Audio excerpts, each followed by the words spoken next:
Now let's see if we can link up, can we? Happy Wednesday. Oh my goodness. Go live with It looks guests. Well, not with guests. What if we go, what's this one? Oh, come on. Finger. Oh. Finger it. Oh man, I didn't even think to turn on all the lights. That's awesome. Good call. I would like to co-host with other creators, but like, Ooh. oh shoot, did I accidentally invite some rando? No, don't do that. Scheisse. There we go. What There we did I go. do? There we go. You know what? I'm happier. It's okay. Let's see here. What if I just go like this? What does that do? No, because let's go live with guests, so that's not right. Alright, you guys, bear with me. I'm trying to play with my settings and do something, and I don't know a lot about this, so. But, like, that button looks promising. Co-host with creators, right? So can I... Ah, right there. Do that, Boom. do that. I found you. Ah, ha, ha. Boom. Are we doing a side by side? I think so. Alright. I I already have mine. Or no? I thought I already had it here. Yeah. Leave the microphone. There we go. And remove background noise? No, we should probably keep that because that's probably good. Alright, you guys. So if you're on my side of things, joined in through my profile, can you still hear me even though I have this muted? This is our first time doing this. Yeah, and we're toying with ideas. So we wanted to see if this works. Brayden. Oh my goodness. Look, we got that. We got that side by side. It looks so funny. And Mr. Stepdaddy Bully and hi, hey, can you hear me? Oh Uh, my. I don't know. Will we see? I don't know if we can do this like this. Does it echo when you do it like this? Yeah, it sure does. Turn that back off. Alright.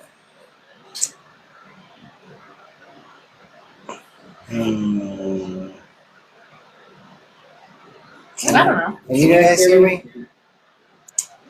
Oh, but you haven't muted it. I know, but I want to see if they can even just hear me now. I need somebody on my side of things to like let me know whether you can hear this. Yes? Okay, awesome. Now, can you hear me now? And if so, is it like a good you can hear me or not at all? Alright, cool. Woo! Awesome. So muted, it still works for both of us. Right on. Yay. Yeehaw. We did it. Wild. We did it. Yeah, we did it. It's crazy to see this, like, alright, boom, boom. Two different angles. Yeah. It's a little weird. I'm here for it. Alright, you guys. I might have to turn off that fan. I don't know if I can hang with that. And I'd We like got to. a nice breeze coming through the window anyways. Yeah, about time, too. Let me tell you what. I've been roasted in here all day. Yeah, holy crap. 92 degrees. At one It point in said the time- high was. At one point in time, I saw 101. No way. Yeah, on No the way. car readings. I was like, bro. Okay. It's like looking at grandma thinking, man, I'm so glad you got air conditioning. Oh my gosh. Yeah, my air conditioning doesn't work in my car. That blows. And especially on hot days like it was today, just rolling down the windows wasn't enough. Oh, you know what? This is aptly named. You're not chasing anymore. You're attracting. That's so woke. I'm here for it. Ooh, that's pretty. Yeah, right? I don't know about the music. We'll see how it goes. I might have to change it. But it'll do for the time being. Holy cow, man. Can we just like touch on that for a minute? What? What does like I am attracting mean to you? How do you like see that in your life? How do you feel about it? Attracting? Like the whole sentence, the whole I am attracting. Like I'm not chasing, I'm attracting. Like what does I am attracting? What is that? What does it look like? I feel like you are no longer looking for validation. Ooh, no longer looking for Because if you're validation. chasing, I don't know. I feel like when you're chasing, you're doing it for reasons outside of you instead of within you. And it's like you're looking, when you say validation, it's like you're looking for that response of like, yeah, this is what I'm supposed to be doing, or yeah, this is the way. Where is the money? Oh, I mean, I felt like you looked down at your crotch when you did that. Oh no, I was thinking like head down, thinking furiously, like Pooh Bear when he thinks really hard. It's like head down. Okay. Yeah. No. I don't know. It just felt like you screamed at your crotch. Where's the money? Where's my money? I got pockets on either side of you and they're empty. Why? Oh man.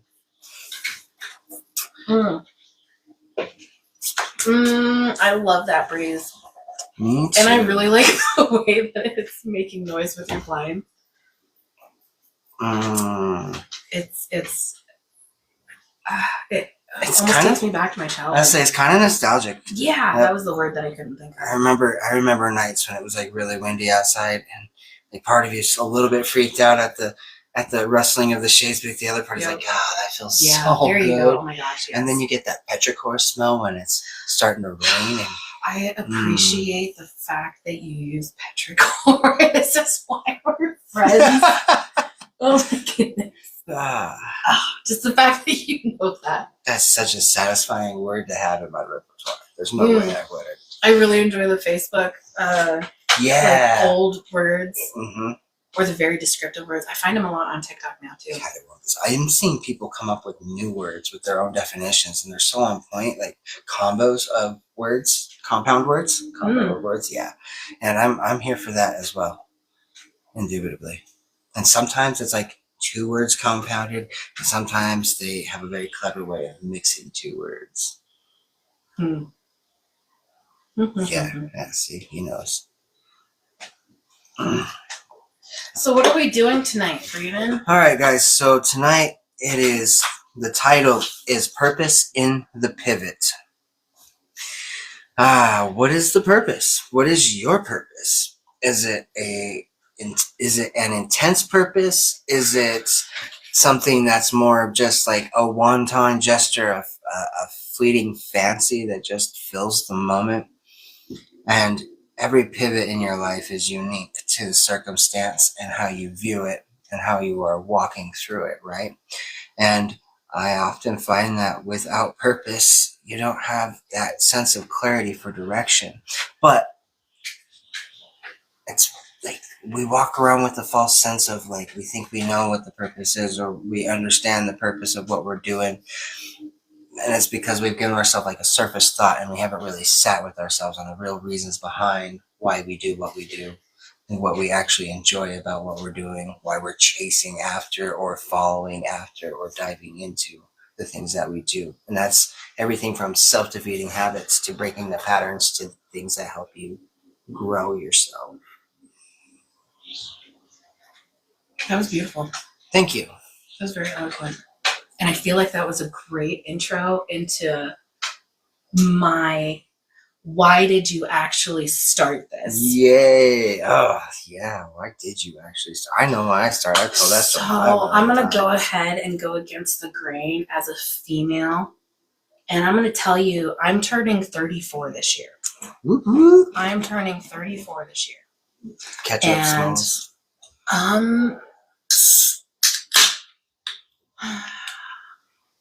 I don't know. In 2021. No, it was 2015. Wow. Holy cow. It's May 26th. I got remarried. What? Your birthday, May 26th? Yeah. Yes. Yeah. I just did some serious thinking. Sorry, I didn't mean to cut you off. Carry on. Got married 2021. Yes, I got remarried in 2021. So where I was going with that is I got divorced in 2015. And my divorce was a catalyst for me. I felt like I completely lost myself in my first marriage. And so when I got divorced in 2015, I went hard into the self-help category of everything, the videos, the books, podcast. That's when I really became obsessed with emotional intelligence and like boundaries and self-love. And a lot of the motivational videos that were like telling you how to, I don't know, do something with your life it's figure out your why. Figure out your why. Figure out your why. Who are you and why are you here? Bro, I hate What that motivates question. you? What gives you so much passion? What are you obsessed with?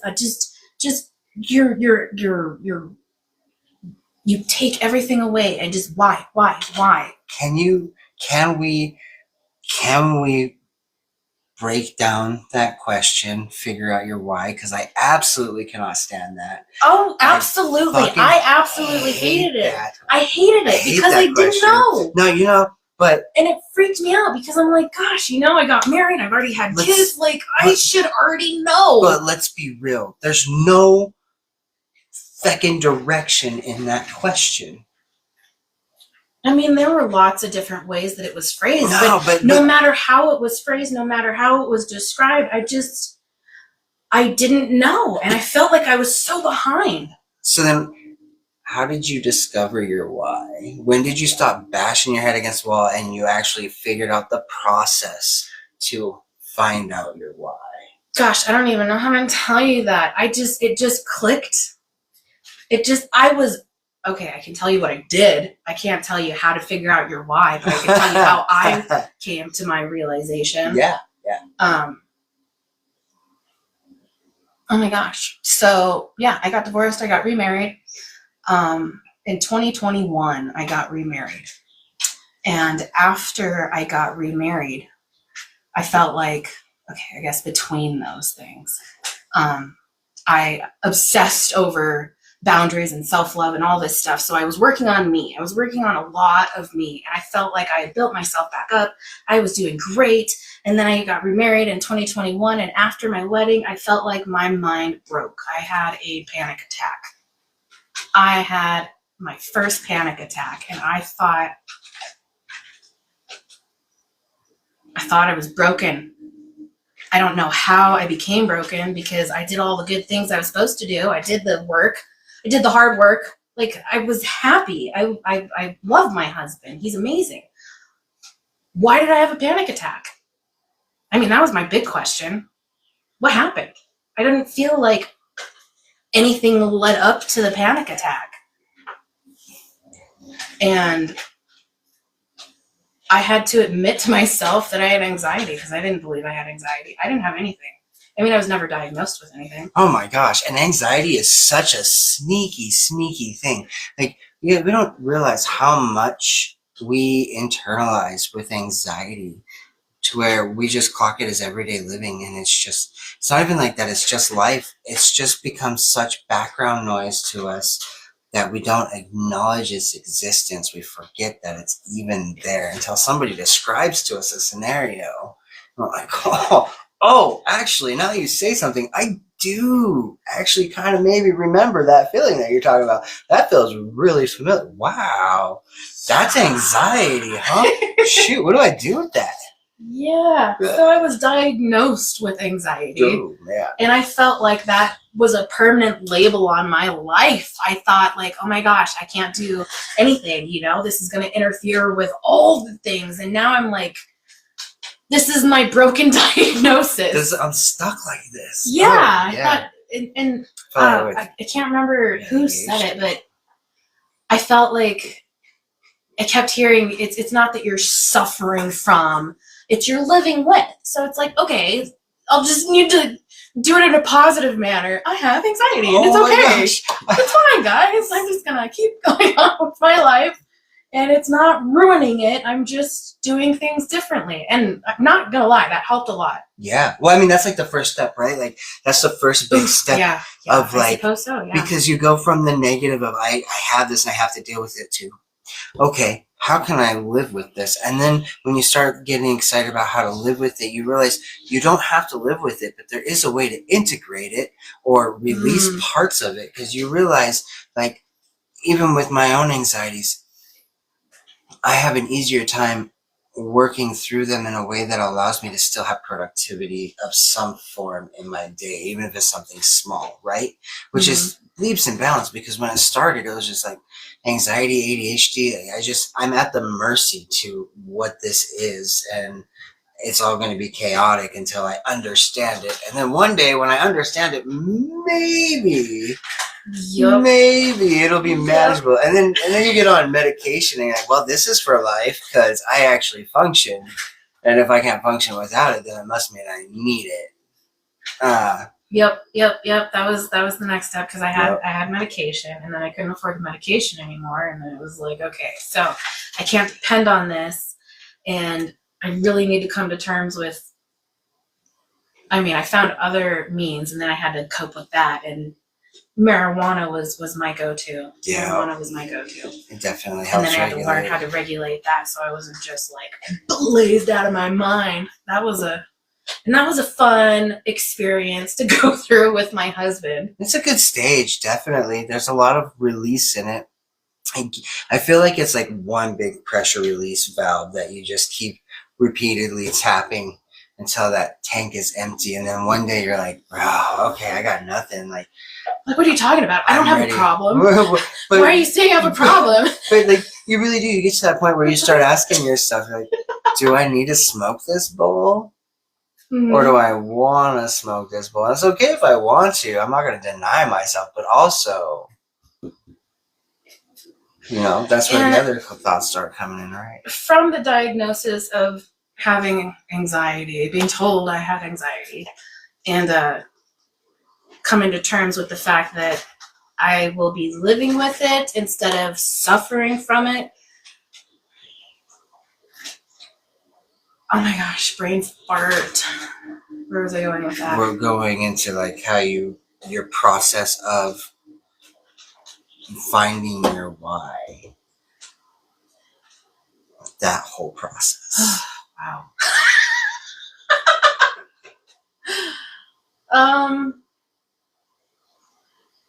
Coming off of the medication. Oh, so having the diagnosis of anxiety was really where I really got obsessed with therapeutic practices and CBT, cognitive behavioral therapy, and the different forms of therapy, somatic. Cognitive behavioral therapy is beautiful. Oh, it's my favorite. It used to be called HIT therapy back when even I knew what is it called? Somatic what? It's not somatic therapy. Yeah, no, I think it is. I don't know. Either way, the body movements and releasing the pent-up energy. Either way, the different ways that you can meditate, the breathing techniques for anxiety. Yeah, so I really went hardcore into emotional intelligence. And I was looking for a community is really where it started. Yeah. In 2015, when I was going through my divorce, there was a spiritual group that met regularly on Wednesdays around 7 p.m., which is the time it's 10 p.m. But anyways, so Wednesdays at 7 p.m. they met regularly, weekly, and it was so healing for me, especially coming from a Mormon background. I had a lot of religious trauma, so to see all sorts of different peoples in different walks of life on different spiritual paths come together and just talk about how they can relate to each other was just mind-blowing. Instead of arguing about whose faith was this and that, it was like, oh yeah, that sounds a lot like this, and I resonate with that, or I see where you're coming from. Just people who were really interested in getting to know you. That's wild how different our experiences are. It was amazing, but after a couple years, like 4 years, they stopped meeting, and I really missed it.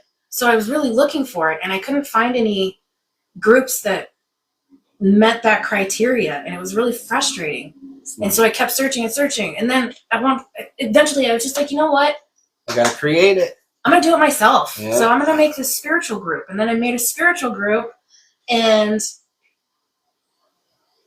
I And it turned into a started talk show. researching so that I could educate in this spiritual group.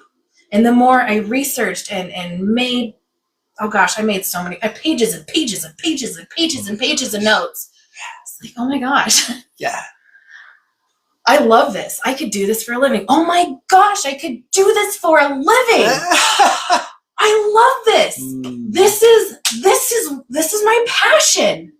Oh my gosh, this is what I want to do. I want to focus. Yeah, this is my yeah, and that's where it just clicked. Like, this is my why. Damn. I don't know that I have like a solid why. I have a lot of different whys, and they like vie for, I don't know about importance, but sometimes different parts of the why propel me forward more in different stages of what this all is. But I will say that like I hated the question of, two questions. Who are you? And what is your why? Because both of those require of you to think in a way that you are not used to thinking, right? And so you're sitting here in this stupor of thought, like, how? What do you mean being a hard worker and having a job and having the title of dad and being a husband isn't who I am, aren't my whys? Like, all right, so how do I figure this out? But what we miss, what I've come to realize, what I missed at any rate, was the I in that. Like, what is my why? Which means I'm not thinking about the externals of everything that is in my life and the experiences I've had, but I'm looking at myself and asking myself, what do I feel about these things? What thoughts do I have on this? What beliefs, right? It goes back into that whole system. So it's like, I had to learn how to have a conversation with myself before I could even understand those questions in a way to answer them with any kind of satisfaction. And through that process, that is how I found my why, because I got to learn how to listen to me in a way that made sense. And yeah, I feel like that was the big shift in 2015 for me, because I really felt like I had stripped myself bare and made myself into something I wasn't. So I wanted to strip myself down again and then build myself up to be something that I felt good with. That's wild. See, and I looked at, so my second divorce was really the spur on of like, who is Braden going to show up as, right? But it was more under the pretenses of, all right, let's start with where I lack, and then let's Good night, Thor. And then let's find the people that are going to facilitate that, and if not the people, then the places, right? So one of my very earliest steps, besides running over to Big Fork and having grand adventures there, and the friend group that I came across on the internet. I had friends far and wide, all of a similar mindset to me, and that was like my spiritual up and coming group taste, if you will. Your first one? Yeah. Really? Yeah. My spirituality has always been self. It's always been just sit with myself and have deep thoughts, and then bring those conversations to people that may grasp them. But you grew up Mormon too. It doesn't matter. Like, it's where it started. I grew up Mormon and grew up in a place where they wouldn't answer my fecking questions. They're too uncomfortable to answer my questions. So I was like, cool, I guess I got to go within. That's what they say. All your answers are within. So I did a lot of that. And then, I would introspect with other people and get their perspectives, and I'd bounce off of that and build or take away from what I had already understood. And then, then you start finding the self-help books and the self-guidance books and what have you, and the podcasts. But I recognized that, like, really what it was finding what I was lacking and then discovering how I can shift that, because I am not a person that can just acknowledge something and then be like, all right, cool, it's different. Like, I gotta actually do some effort to see if I can actually do the difference that I see. So one of my first ones was learning how to get comfortable with people And learning how to get comfortable with people is like, I got to put myself in a job where I got to be in front of people. How do I want that to look? I've been a server, and that's not all that hard. That's very minimal time with them. But door-to-door sales, knocking on somebody's door, and it's not even sales, it's surveying, and trying to convince these people to go have these other people talk their ear off for at least 4 hours, and they are not aware that you are sucking them into this honey trap, right? And so you're just working with social skills, trying to figure it out and understand how you can get people to just listen to you for more than 5 seconds. To even get them to come knock on, answer the door after you knock on it. You know, it's like a whole thing. And I remember this moment when I went to this really posh neighborhood, and I'm looking around and I'm realizing these guys' house look like shit. Like, they need roofs, they need windows. Oh my gosh, they need siding. I was like, you know what? People are probably too intimidated to come talk to these guys with money, but they are just people. They must have problems, because if they didn't and their life was perfect, their house wouldn't look like this. They would be aware of it. They would actively be fixing this. Like, I can talk to these people. And then from there, it got really easy to just randomly talk to people. But bro, that was a rough, brutal 6 months of. That just seems like such a sadistic way to go about trying to get people's skills. It was like knowing you on a personal level and knowing how it was the first time I chose a job for what I could learn from it instead of because of the money I could get from it. Now, don't get me wrong. The money was enticing enough for me to put myself through that hell to have that experience. But at the end of the day, it was really so fun to watch you do that. Oh my gosh, that was a wild ride. Just the sadistic way that it felt like you were just a masochistic. There you go. Masochistic, not sadistic. Wow. Yeah, masochistic. Masochistic. Such a masochistic way to be mean to yourself and just like. Was I being mean though? I mean, I was just. No. It was just an extreme level of discomfort. I feel like you threw yourself in the deep end. Well, you know, I figured, and I did. That was the intent, because I was like, this will force me to talk to people. Like, even in serving, you don't have to talk to people. You run a list. Hey, hi, how are you? Are you feeling appetizers today? What can I get you to drink? Would you like to hear a little bit about the history behind Texas Roadhouse? Yeah, like, it's all scripted, you know? It's very minimal. I don't know. So like, there's safety in that. So now, yes, there's scripting when you're doing your surveying, and they really want you to stick to script. Let me tell you, it is hard to get anybody to listen to you when you're like, hey, so I'm from such and such a place, and I noticed some stuff on your roof, and it looks like it could be replaced. When's the last time you did that? And also, and this and that, and it's like, they damn near expect you to do it verbatim. They're like, it works. It's scientifically proven to work. They had scientists break this down and put this into a verbal la-di-da, and these are the results. So we know it works. Do it this way, right? So learning how to conform to that, but also break that mold. Yeah, so it was like put myself into 2 forms of extreme, like, you got to be people persons, which expects you to have dynamacy. We're going to put you in such strong structure, you're either going to adhere or break free from it. So what is it going to be? I feel like customer service jobs did that for me. Man, I don't know if I could stick to the script, and then once I get the script down and I don't have to follow the script anymore, then I can just say the things that they want me to say in a natural way. Yeah. But that's really hard to have the patience to work through that. And it took me 6 months. And then as soon as I got it figured out, they wanted me to work in negative 20-degree weather. Well, what you were doing is so different from just being at a front desk or being the hostess. Yeah, and that's what it was. Like, I had to put myself in a place where it was extremely uncomfortable. Because I'm braided, man. If there's any level of complacency in it, I will lean hard into it. I'm like, oh yeah, this is comfy right here. I'll stay there. Yeah. No. I'm braiding. Yeah, I'm braiding. He does though. You definitely do have your comfort zone. Mm-hmm. So it's recognizing. That's why I always say, guys, like, be honest with yourself. Really ask yourself where you're at and why you're doing what you're doing. Are you trying to convince yourself that what you want is what you need? And honestly, who are you trying to convince? Why are you playing that game with yourself? Like, who is there to pull one over on? You already know you're pulling one over on yourself. And ain't nobody gonna hold you accountable for it. And if they do, think you're lucky stars you have somebody that can recognize that and call you out on it.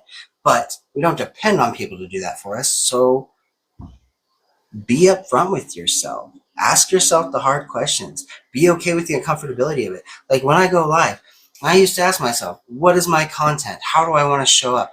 How do I want to present? What does authenticity mean to me? And how does that show in my videos? Am I okay with restarting them 5, 7, 10, 15 million times before I get one that I'm satisfied with? Sometimes, yeah. Sometimes I want that right feeling. And other times I'm like, nope, this is the time to just work through the weirdness and let the world see it, you know? But if you can't be honest with yourself, you're going to make half-assed progress. And when you make half-assed progress, you're always going to feel that sense of dissatisfaction, that feeling of I could do more.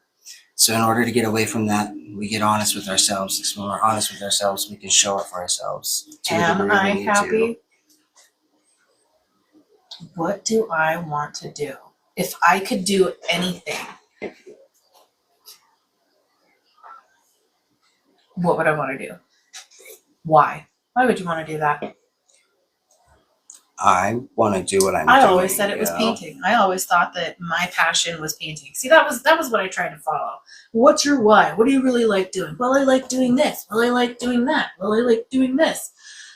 But it wasn't until I realized how many freaking notes and pages and notes that I had that I was like, okay, so I found my passion. This is what I really like talking about.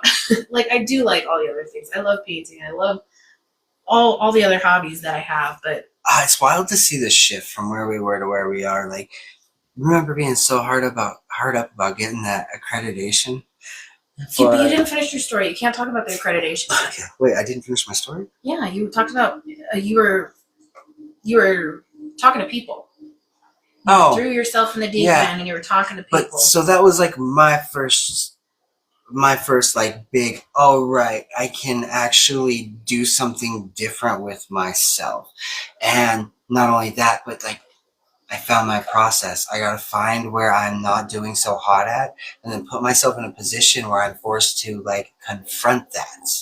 And it's not forced in a mean way, but in a very direct way, you know? And that's why the surveying was just that. It was like, I get a really good taste of like cold-hearted sales tactics, and I get to see how I can implement what it's given me. And it brought about a beautiful book called Never Split the Difference.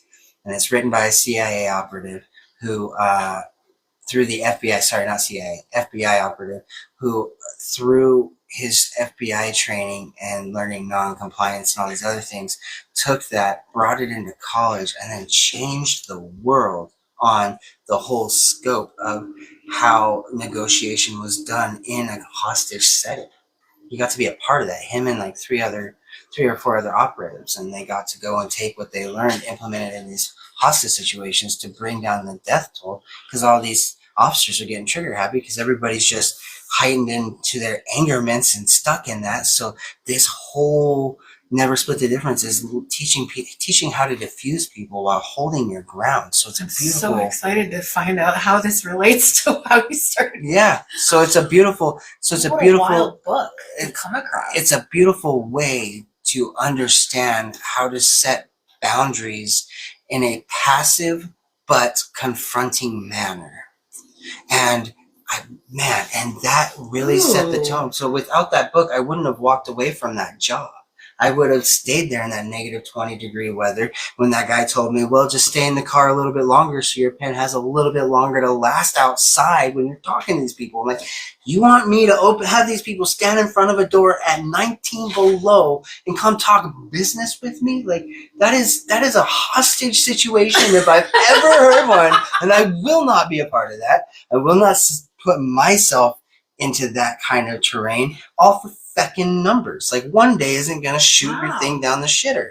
And so that's when I realized I did not want to step into that line of business. And that was really where I was like, it doesn't matter where I go. I'm never satisfied with management. Management always disappoints.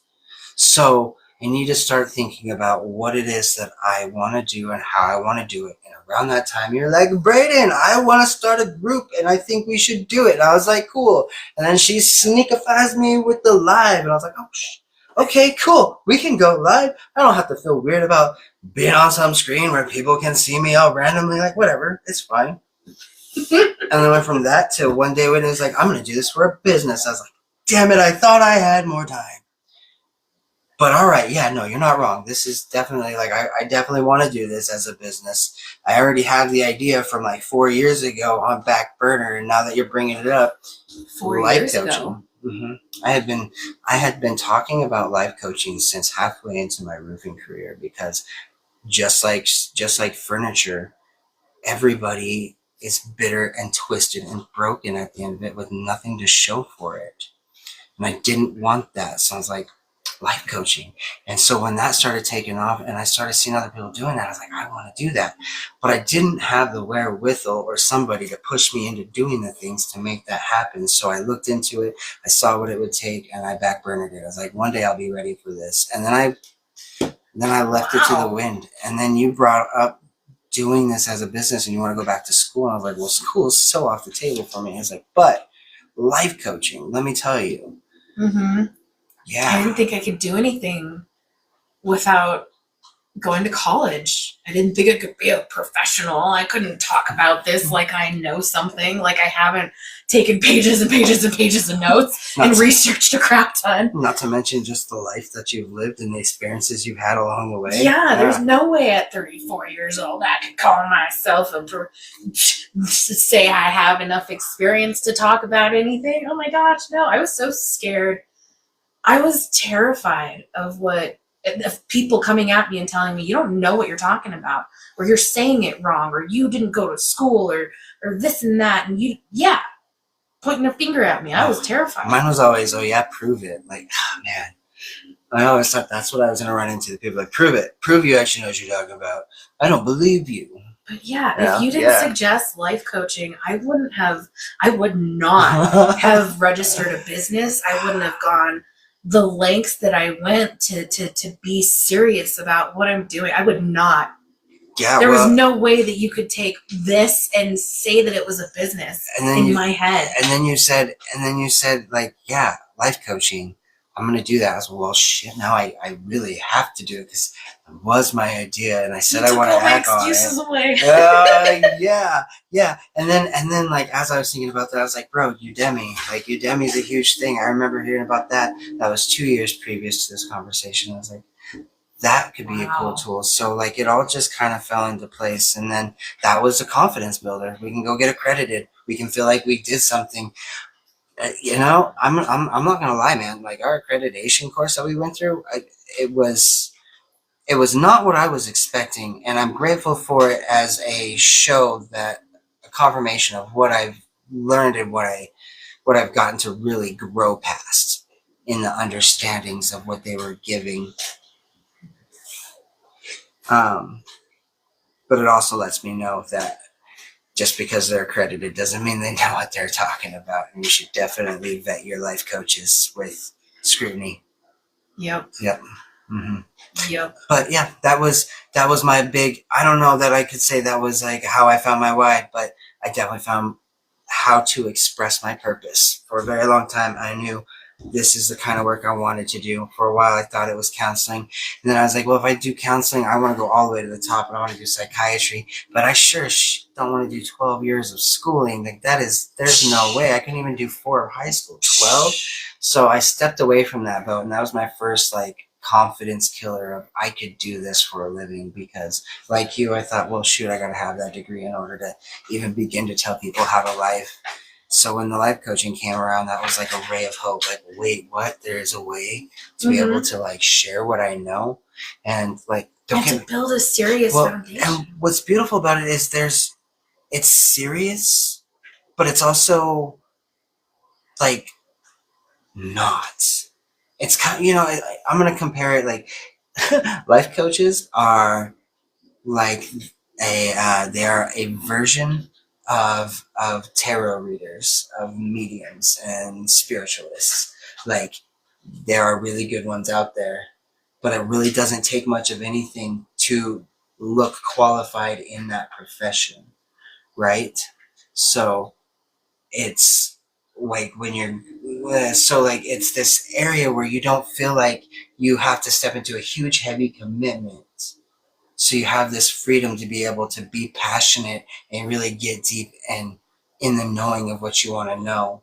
Whereas Mhm. like counseling, man, that's money, that's time, that's grades, that's assignments, that's research, that's regurgitation of all the things you've done. That's so much weight just to be able to step into helping people.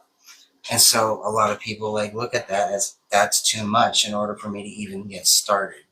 So how can I really get started by what I want to do and how I chase that That's what I'm passion? saying. That's what I'm saying. So I'm saying that it's serious because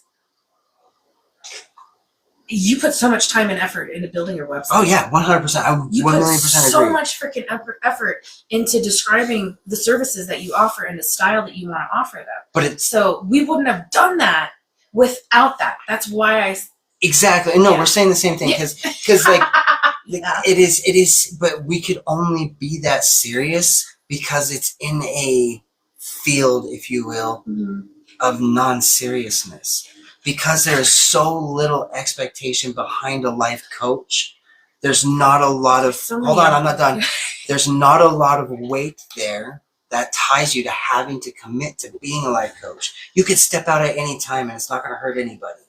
You can step out any time and like just decide to go a different route and decide that you're going to do the 9 to 5. Like there's no, and there's the only thing you're missing out is the time that you invested, right? So because there isn't this heavy burden of expectation and responsibility within that field, you have the space, the freedom to put it all there and make it this serious space where you can show up as a professional, be passionate, because you have such easy ground to work on. There's not a lot of expectation in the field of life coaching. People find out that they need somebody to help them figure out the things of life. Counseling is too expensive. And there are some people that really do need the counseling and they find those counselors, right? But for the rest of us that just need a little nudge here and there, that's where the world of life coaching opens up. And that's where it's like we can find the niches within the niche of life coaching. And that's why I love how beautiful it's serious, not serious it Huge is. umbrella. Yeah. It's a huge umbrella. Yeah, so I'm just I guess I'm appreciating the juxtaposition within the experience. For sure. Yeah. It's For really sure. what I'm pushing on. But I'm not I feel like at the same discounting time it. you were saying that we're not serious. Oh, we're yeah. not professional. No. We're Yeah. not. No, but I mean think about it. Think about the people But I see what you're saying with like the counselors and stuff, and not only that, but like and the stigma behind having a counselor and look at how serious and going to counseling. Well, and look at how serious a counselor is in their profession. And I'm not saying that like that's not a desirable trait, but with that seriousness, there are a lot. And I'm not saying all, but there are a lot that with the few experiences that I've had with counseling between the psychiatrist and just a regular counselor, those differences in college years, the one thing I noticed behind them is they had a seriousness of them that felt weighed down. It wasn't a seriousness born from like the love of their profession and getting into it with people. It was a seriousness of like, I put so much into this, so it comes with status, it comes with that title, it comes with the knowing. Recognize me in that. But don't recognize me because it's not about me, it's about you. But there's that, and so like I don't energetically, I don't want to come off that way. I want to show up genuine and like the seriousness of like, bro. I feel like there's a lot of chains in I mean, yeah. I don't even, yeah. Yep. Mm-hmm. Mm-hmm. Yeah. So there's like a weight to it. There is. Yeah. And so with the life coaching, that weight is a lot less because that burden isn't on you because the degree of learning is up to you. And it's like you can take it to whatever level you want. And what you give out is what you're going to get back, right? So, and it's like the same way with anything that you do, counseling or what have you. But just having that low, I guess it's that low investment you can't rate. do and you can't talk about and you can't say it this way. And I mean, at the same time, there's a whole lot of like, I'm not a counselor, I'm not a psychiatrist, so I cannot diagnose you. And there are certain points where, as a life coach, you need to recognize counseling you need is to take this to a necessary. counselor. Yeah. You Well, need to. and it's beautiful because at first when we started doing And I this, would love to work with you and your counselor.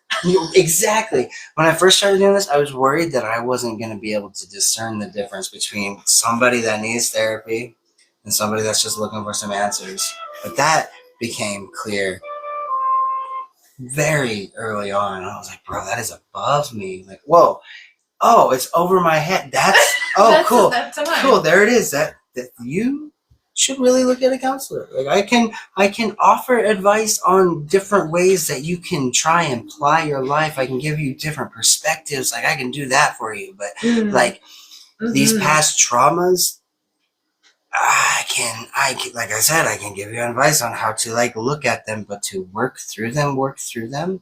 Like you I may can help show you the patterns. Yeah. I can help show you where but you may want to you consider have some power. yeah, and you may want to consider a counselor because Yes. they have the capability to sit with you in this in a way where you can find closure, understanding, forward momentum, what have you, and like yeah, like you said, and I'm willing to work hand in hand. Like you know, I think if counselors and life coaches could team up and pair off, I think we would see a really revolutionized people. Oh my gosh! Yeah, and they just need to collaborate. So awesome. And they can stay in their own realms. And what's beautiful about that is like, because life coaching really is the processes, right? You just helping people find the feckin' processes. Do I have a language for the process that I'm trying to get through? No. Who has it? There's a million of us out there. Go find them, right?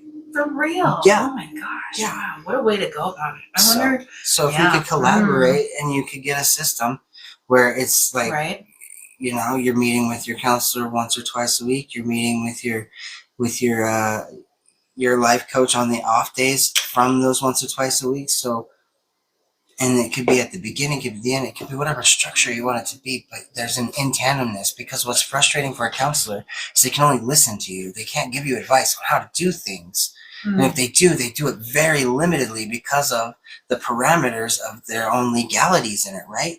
But as a life coach, we have a bit more freedom in that area. We can't tell you you're crazy. Oh, sorry. We can't tell you that you've got traumas that you've got to work through. Sorry. I think I'm crazy, guys. It's whatever. But we can tell you, hey, like you're spiraling right now. This is a really good time to check in with self and see which one of those thoughts is the most prevalent. We can start there, right? You know? And then and then you can take what you find in that pattern and where you're stuck at and what's got you tangled to your counselor. And then you can break that down with your counselor. And then you'll get to go about your day and then we'll talk about things and you get to take the next steps and then you hit your next road bump. And then it's a rinse and repeat. And then before you know it, within 6 months to a year, you're going to have a system of self-down where you won't need the help of the counselor and the life coach nearly as much, if at all, because you will have gained an understanding of yourself, or at least a process of how to understand yourself. And that's the big win. That's what we're all looking for. Yep, and I feel like that understanding self, that the whole like internal reflecting and asking, having conversations with myself really changed, I don't know, my relationship with my anxiety. I could recognize it. Like at first it was wild to say that I had anxiety. What? I do not. That's like saying I don't have anger. I don't get sad ever. No, not me.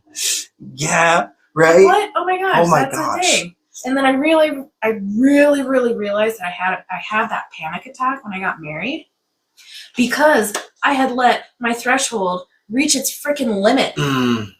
My tolerance level. If this is my tolerance level, and I was building up, then I reached the cap. I had found the top, and my top blew. Oh my gosh, you guys! Sorry, but like, what is your style of anger? Because we were talking about this the other day. You were talking about the pressure valve release thing, right? And mine is more like rooted. Oh, live restricted for some audiences. Disconnect. What? Regulated goods and services. Oh, my bad. Dang. Okay. I didn't realize it's like the whole labels thing. Consuming substances. Ginger ale? It's ginger ale, you guys. I'm sorry. It's Canada Dry. So, but also I don't know if it's like a. I don't want to disconnect. Also, it's like it's I think it might be a labels thing. I'm not entirely sure, but Wow. yeah, just Canada Dry. Sorry for that discrepancy. And also, you guys that have been sending things, I super appreciate you. Oh my goodness. Thank you. That was wild. Where was I before? So rudely interrupted by my own shenanigans. Like a big flash on the screen. Your live is restricted to certain audience. Yeah. Do you want to disconnect from Braden? Oops. Wow. My bad. That was almost as close to like when I was pirating stuff on the internet when I was stationed in Germany. I got an FBI warning saying that they were watching me. Oh my gosh, that is wild. If you keep doing this, we're gonna connect you. Oh my gosh. Insane. Exit website. It's like, oh my gosh, they're probably gonna knock on my door tonight. Ugh, that was wild. So what was I saying? Oh, find your anger. Find out what your anger is. So she's got like the whole pressure valve dealio, and it builds up and you've got to do the release. But I find that my anger is like rooted. It's like I plant seeds and then I violently make them grow into plants, right? So it's like a slow build of, you know what? Actually, this is what's got me pissed off. And you know why it's got me pissed off? Because this happened. And because this happened, they did this over here. And they did this over here because of this intention. And I just go on this big bunny trail before the end of it. I'm just like, raw. You know who it reminds me of? Rumpelstiltskin off of Shrek 4 when he's telling Shrek to sign the contract. And he like is calm about signing the contract. And then before I don't remember that scene. He gets super manic and almost turns into a duck. Just getting all wild. Yeah, he gets wild. Or a goose. He gets turned into a goose at the end of that movie. But yeah, he got all crazy wild with it. And I feel like that's kind of how my anger is. It starts very soft and then it just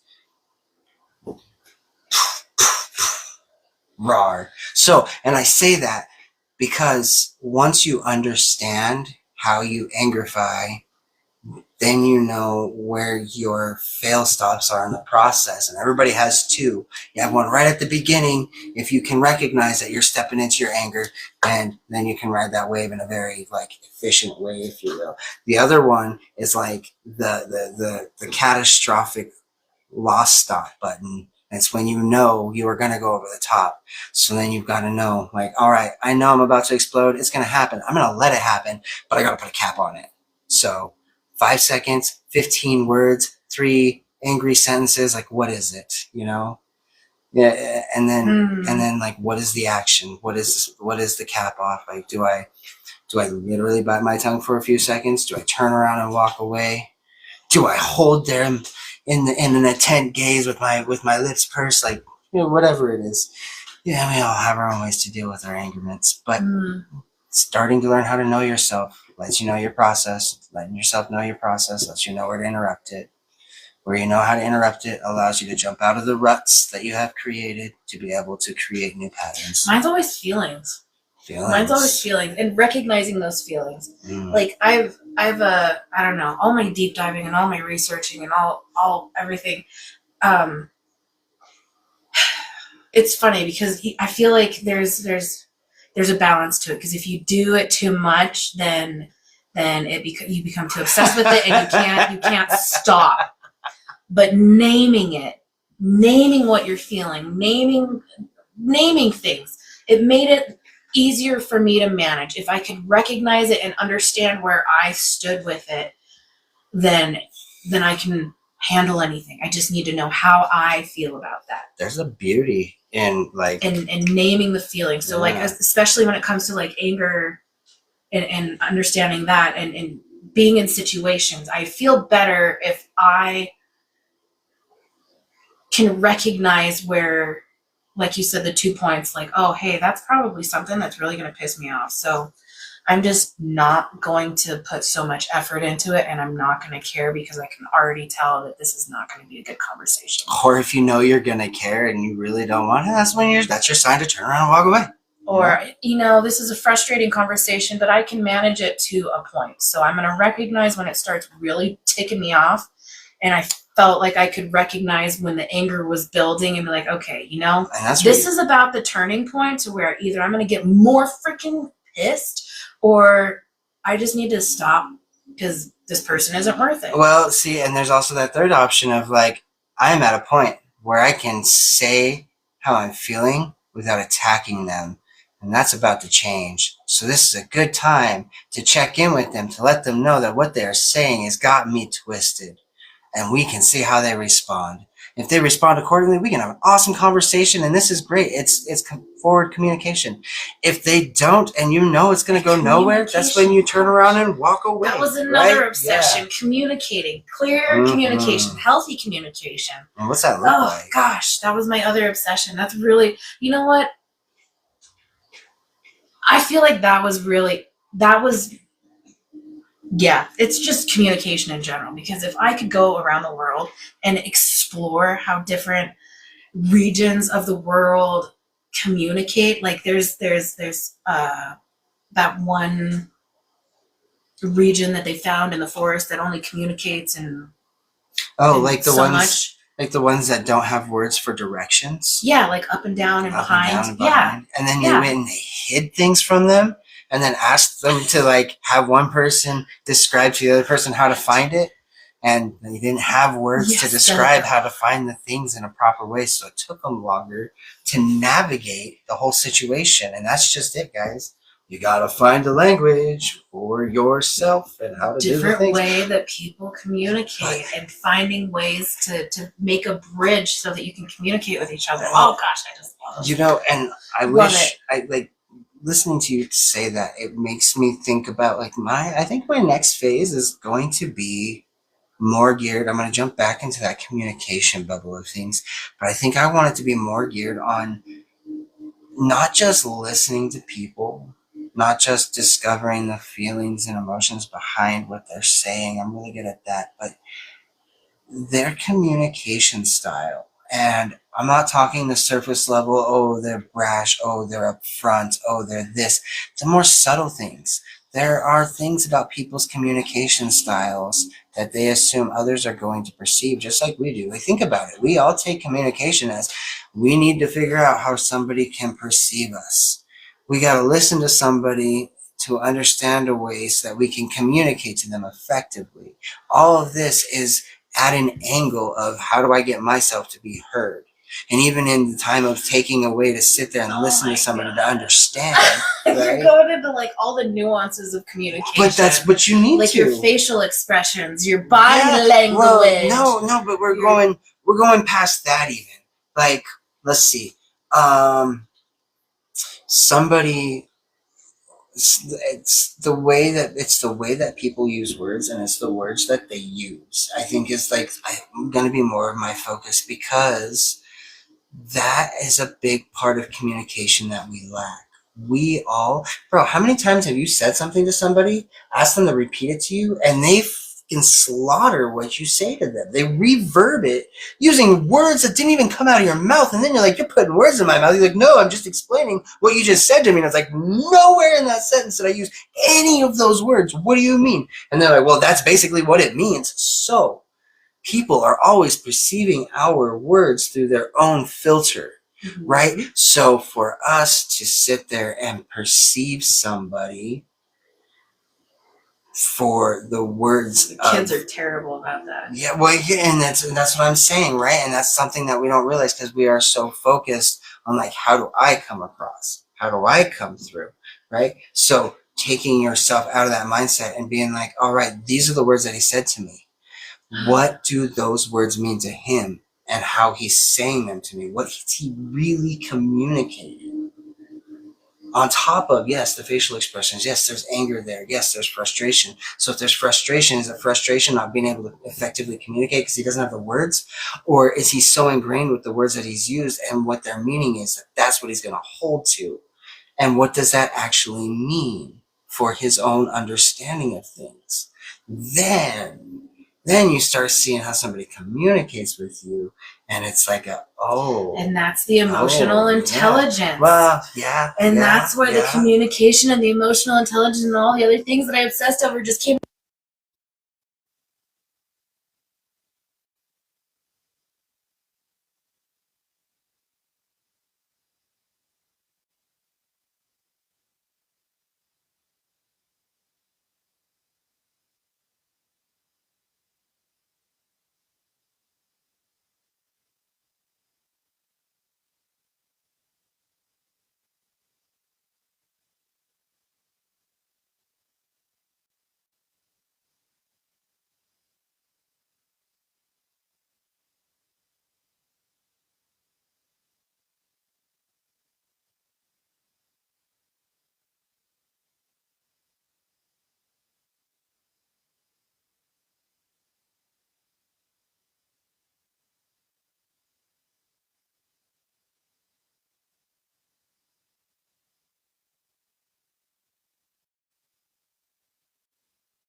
nobody heard that fight, Brayden.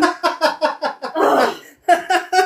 Gosh dang it. I love But that. yeah, you were getting at something completely different. I was trying to talk about the nuances about picking up communication styles and crap. Yeah, and I'm talking about the next step to that, or what I feel is the next step to that. Like, Gosh dang it, and nobody even got to hear that wait, argument. is this one on? Nope, this one isn't on either. This It's one's not even dead. on. Turned off because it was off for so long. Oh, geez. So how long have we hey, audio? Your mic is off. Why aren't you doing this? Nobody even got to hear that argument. For like a hot minute, man. Ugh. We probably had that whole ass conversation with that thing. Is that one on? Yeah. All right. Checking the mic. Are we still here?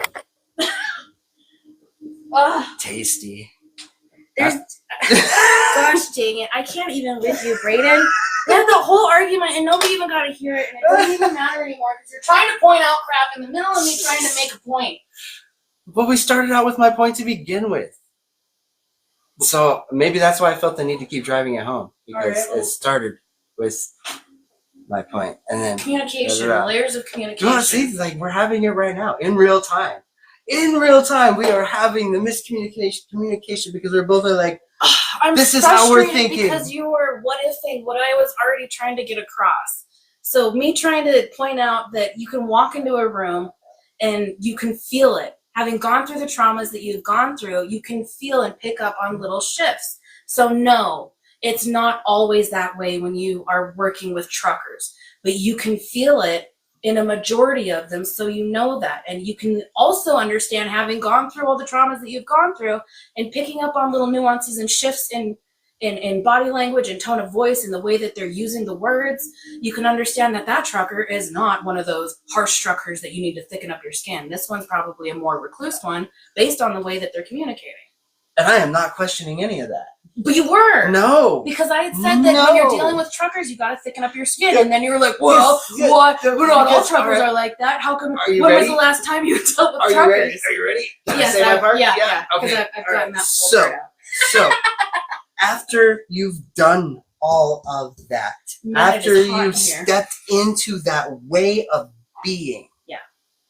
the next step, Yeah. and I say it as the next step because this is the broadening of that, and it is a nuance, and it is getting deeper into the things, because that's what you do as you understand. You get deeper, you start getting more complex, and that complex becomes surface for you because it becomes second nature. But in the stance of stepping into a room and reading energy, recognize there is projection in it.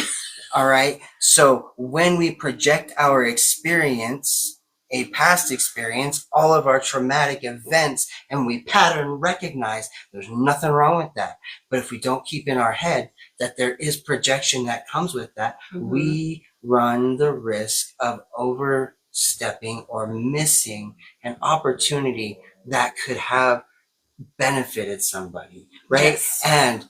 And so I'm not discrediting doing all those things. I'm not saying don't. I'm not saying that's not that how one it died is. too. Damn it. Gosh dang it. Are we just gonna pull it? We just gotta pull it because I don't got any. Any charged ones? No, I didn't charge any of them. We're just gonna have to do without a mic because I didn't charge my mic. Gosh dang it. And so, like, the reason why I'm pushing this part of it, Whitney, is because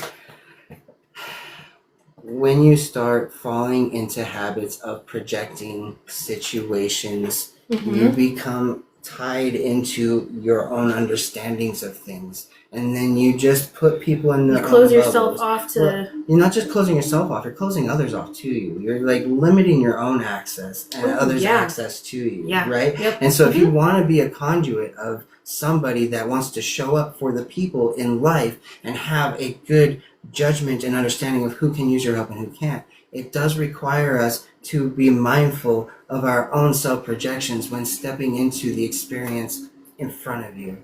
There is no problem with taking your past experiences to lay a foundation for your current situation, but don't let your past experience narrate and dictate your current experience, because that's how you get stuck. And that's how you make an ass. Out of you and me, by assuming. Yes. Yes. And you don't even realize you're assuming, right? Because you're just so in this, I'm right, I feel it, it's my energy. But before long, you may project that energy. You may walk into a room, see a few things, and then your body automatically jumps to the response of what you think it is. Because every time you repeat something, you have a shorter and shorter synopsis. So you cut out less and less of what makes the situation, and then things get lump summed. Mm-hmm. Yeah. Yeah, working customer service, I really learned how to be open to what kind of person they want to bring to the table today. Like, even if that person is known for being very grouchy, you have no idea what's going on with Especially them. dealing with elderly people, I can only imagine. Yeah, I've worked with a very large variety of different people, which has led me to have those little assumptions about the groups that I have worked with.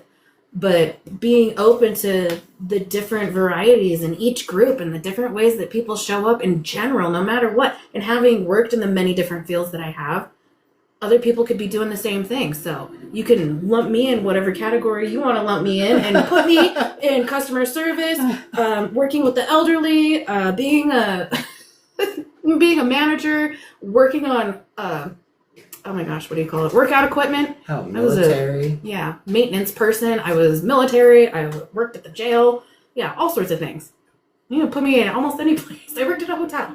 I Fast feel food.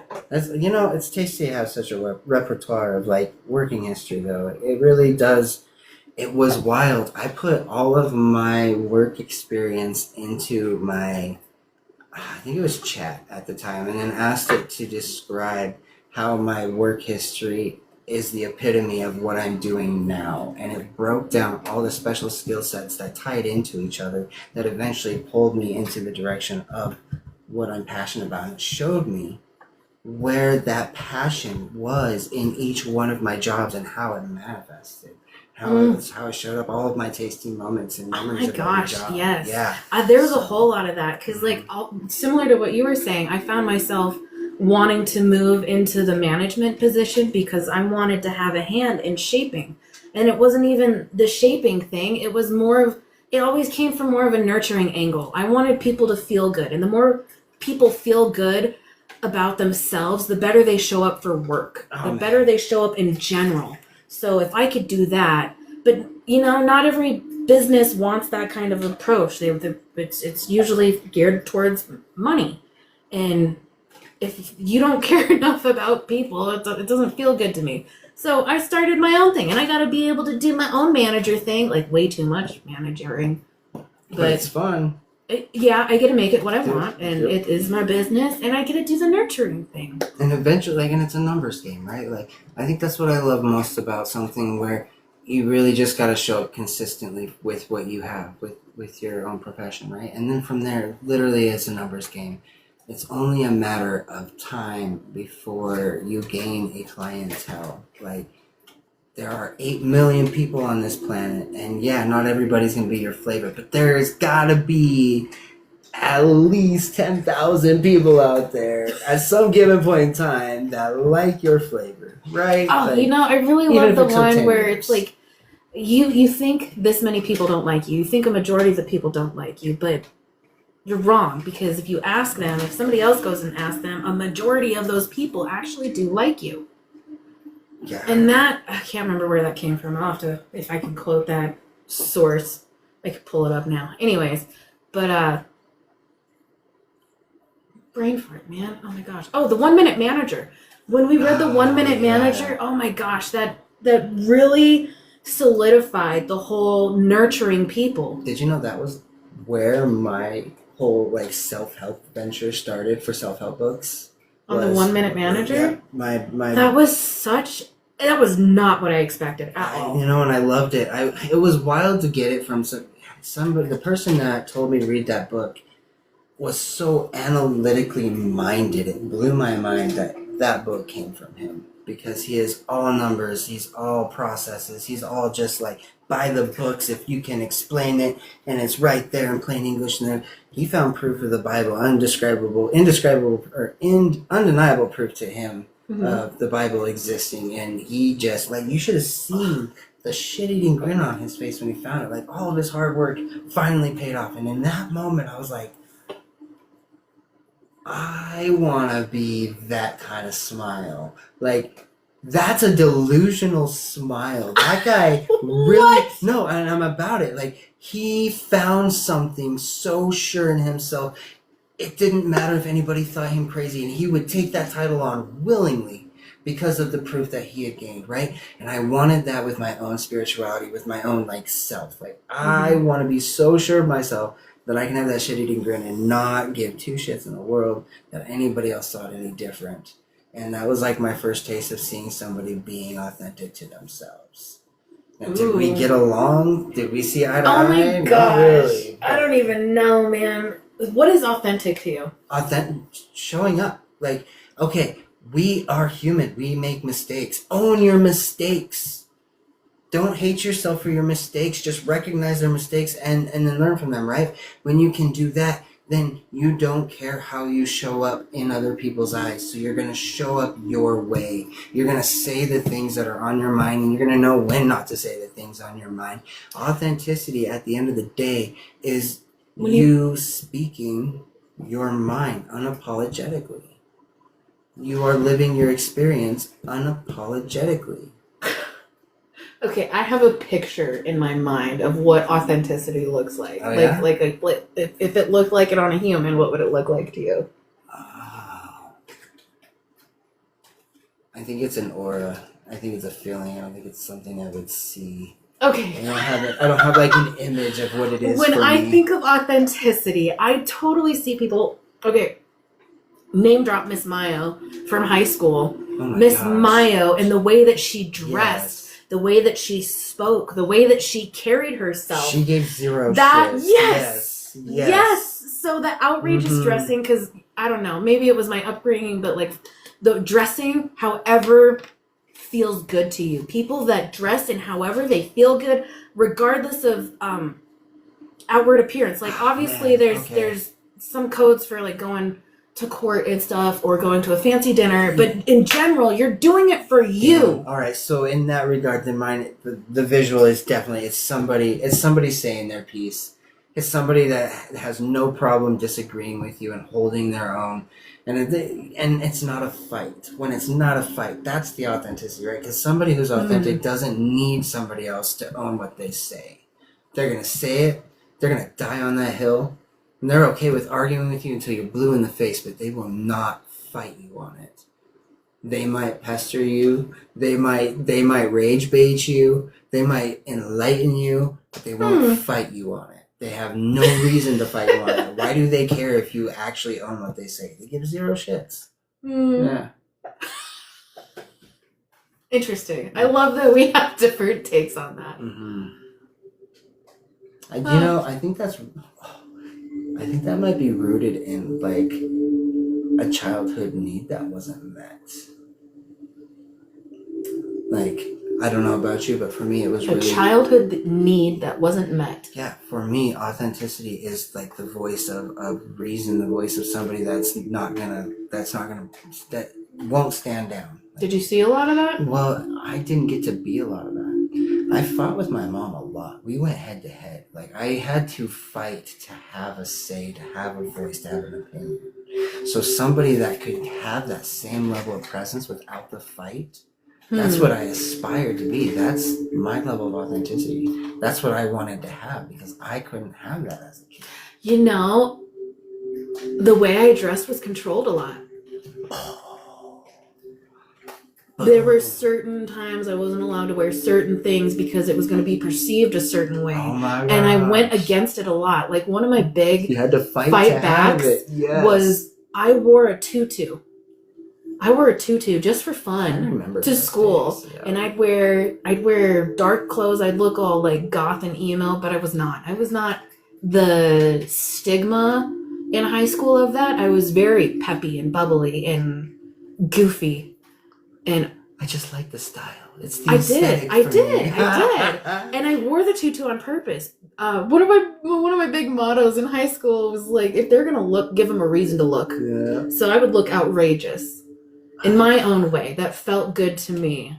See, that's wild. I'd wear like the black trip pants from Hot Topic with the lining and the chains So and the you black guys- makeup, but I was like goofy, giggly, and I had a tutu, a red tutu with shimmeries on the edges of it. So guys, like, what is your level of authenticity? Yeah, what does authenticity look like to you? If it And- looked like a person, Yeah, well, like a person, like an action, whatever it is, right?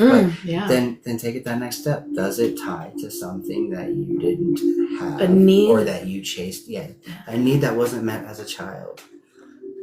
I'm curious, you know, like when you know what's really wild about that is like that's like the power of transmutation in action right there. You are recognizing a childhood trauma and seeing it reflected as a positive personality trait, core belief, whatever it is. Like that's what transmutation is. It's taking those things where we are stuck, where we didn't have what we needed, and finding a way to give it to ourselves for us to perceive as if we are what we have always wanted to be. It always roots back to your past in some way or another. And at some point it just gets fascinating. It goes from like, wow, my life was messed up, to like, wow, those were really dumb choices that people were making around me that I was making, to like, wow, okay. That's funny.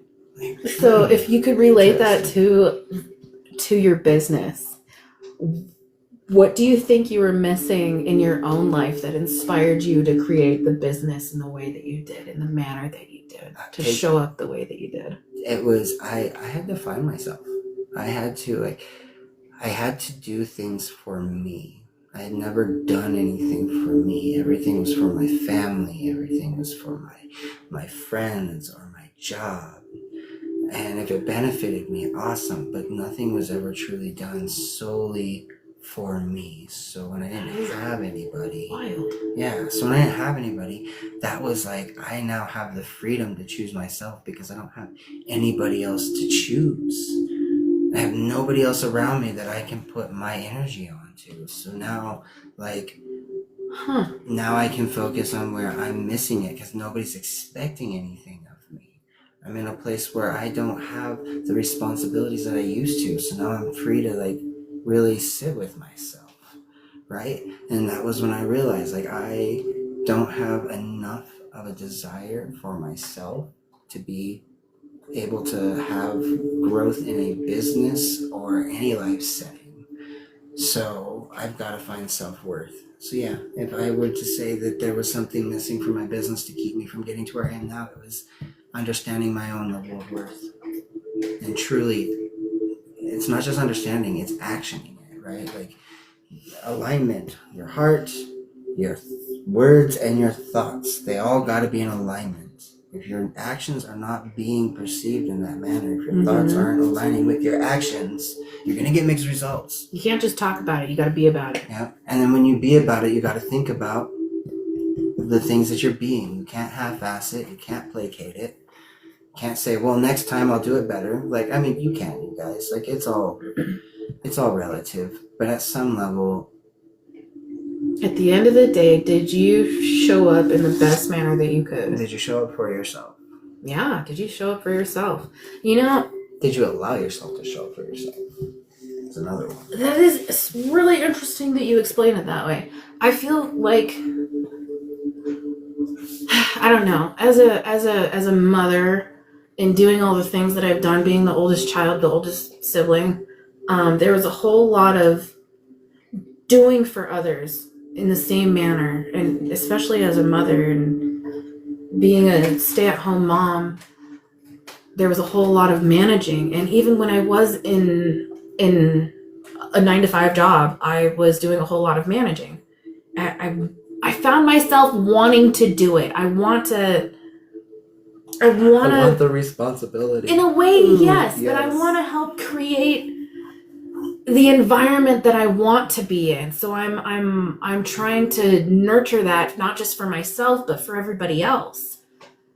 And That's fair. I find that if I can create the environment or even set the scene, or I don't know, even talking with people who are struggling, I like it still brings me that kind of.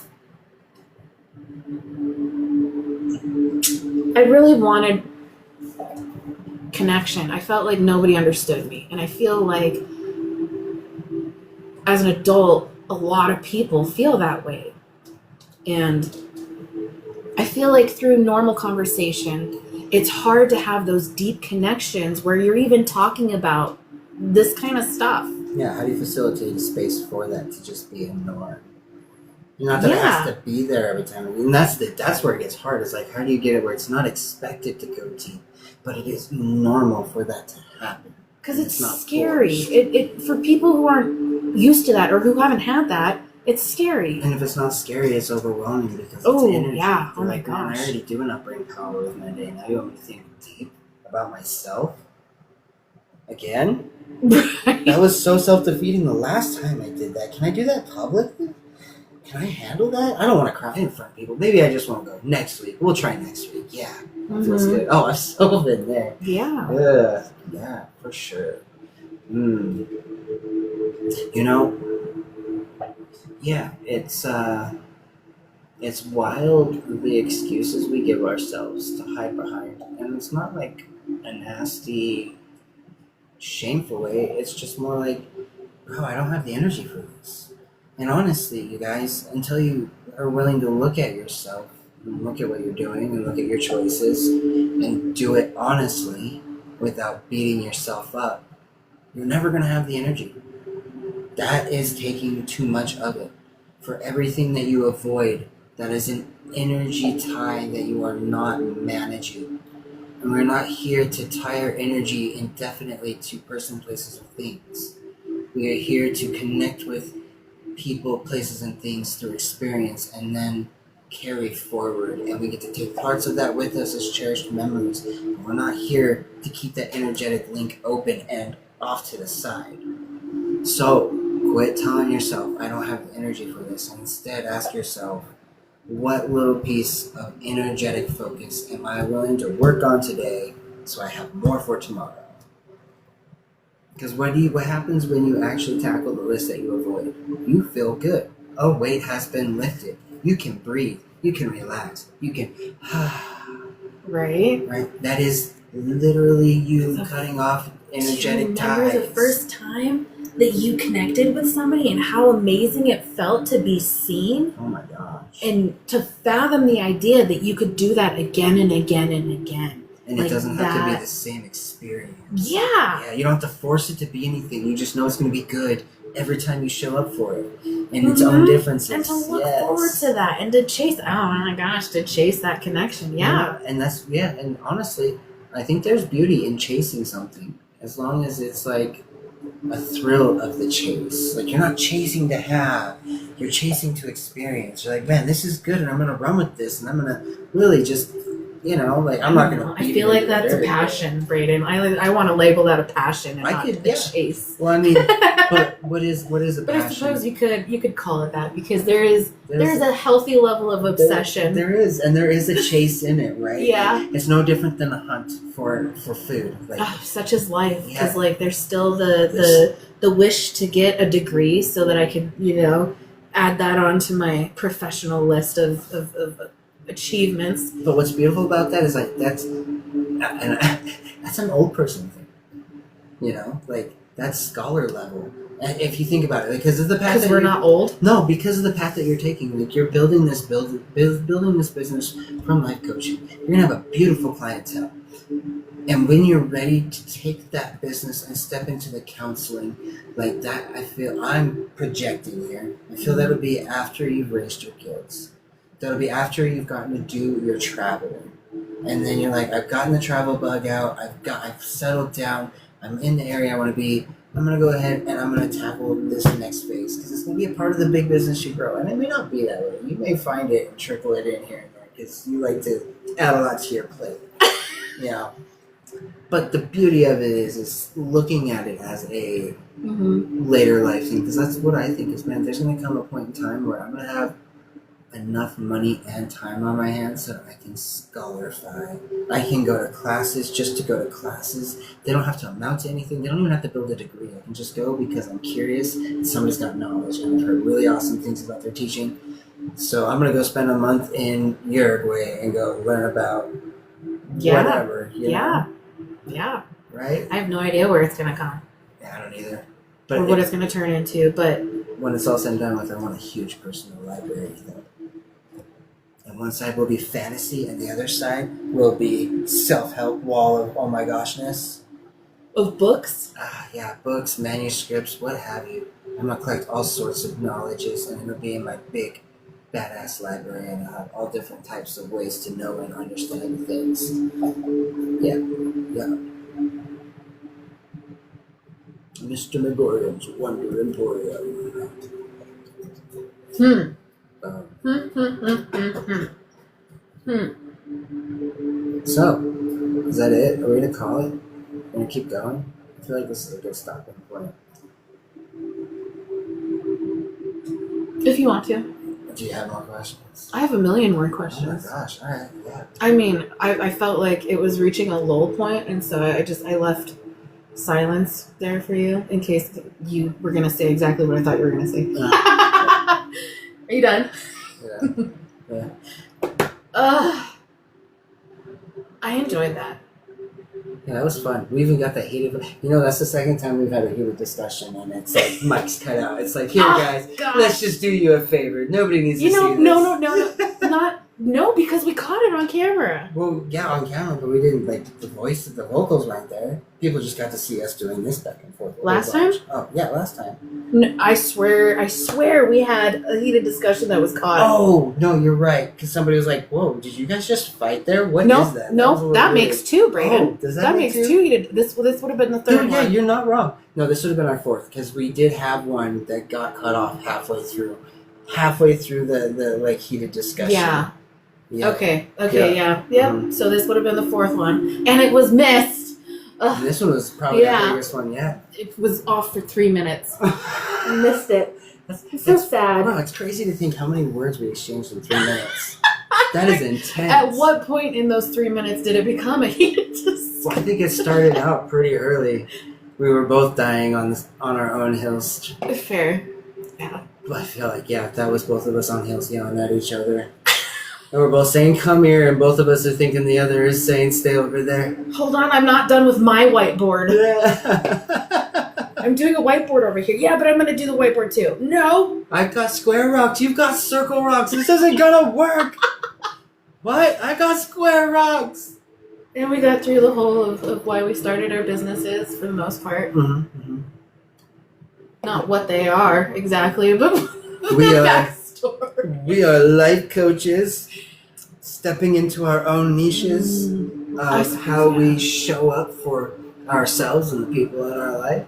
I mean, I won't speak for you. You can say what you would like. I know, for me personally, at the end of the day, my passion is processes. Finding the patterns and the perspective to see the process shift, change, adapt, whatever words you want to use.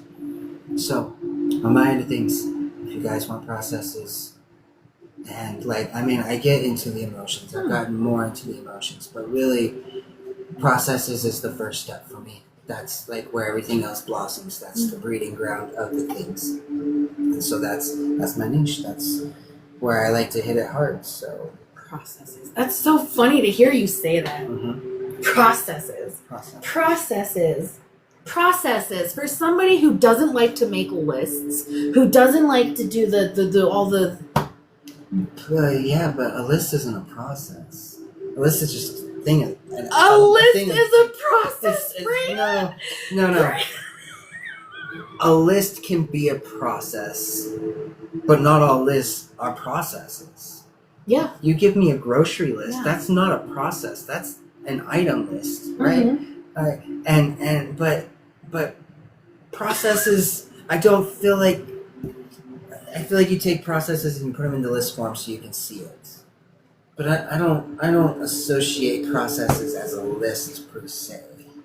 Lists is a process of organizing Well, and figuring out. Yeah, but what my you're gonna processes do. are not organized. So if I don't make lists and get it all out there, then I won't know what to put where because I haven't listed it out.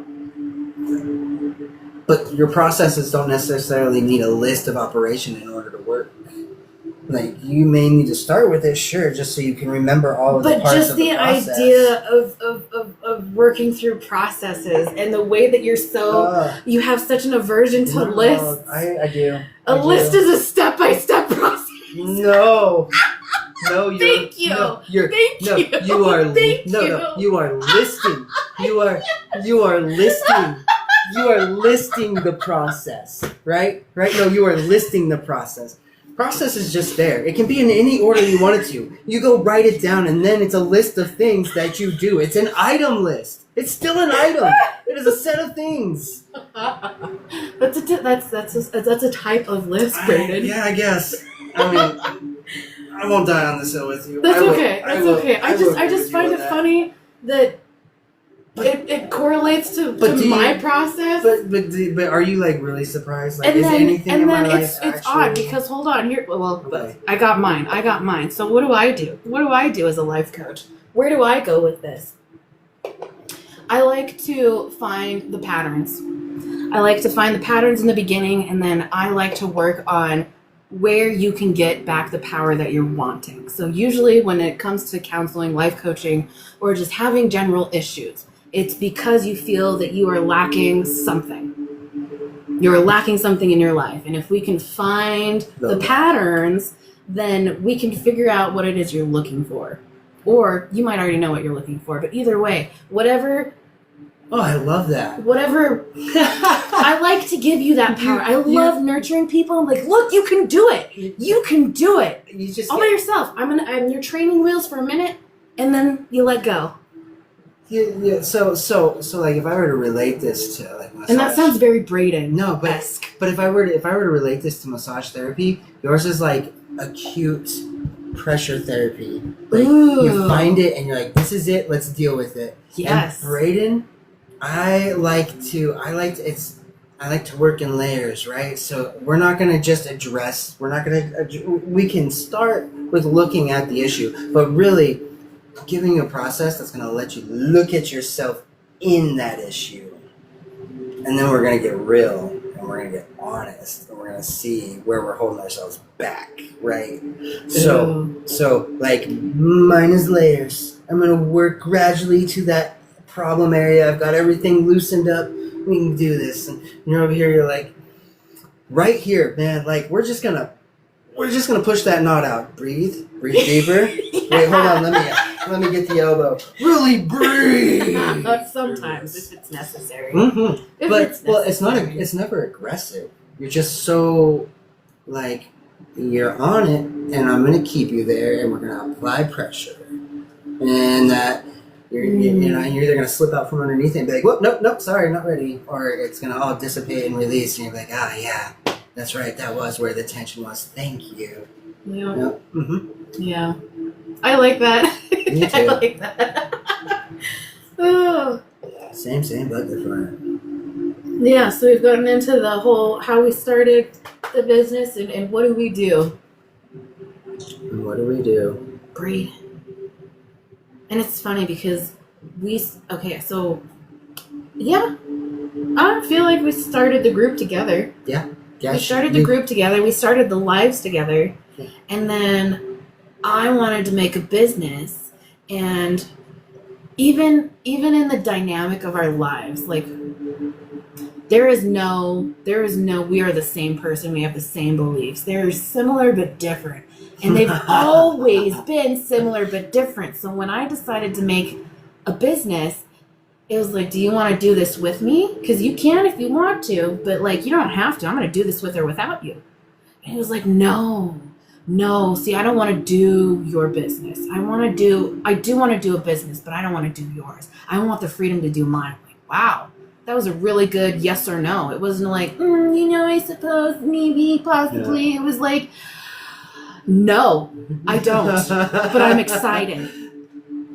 because I'm gonna do something similar and I'm gonna do it my way. Yeah. Like, okay, all right, let's see what you got, Well, Brayden. and it wasn't What even, are you gonna do? Well, it wasn't even from the point of I'm going to do it my way. It was really like, I do not want to be financially involved with you on a friendship level. Like, that is the fastest way to lose friendships of any sort. So I'm like, and I know that eventually I want to move. So I don't want to deal with the entanglement of a buddy business and then separating it out and seeing what's what and how it all works. So I was like, let's just go in tandem. We can promote each other. We can build our own businesses. We can do it this way.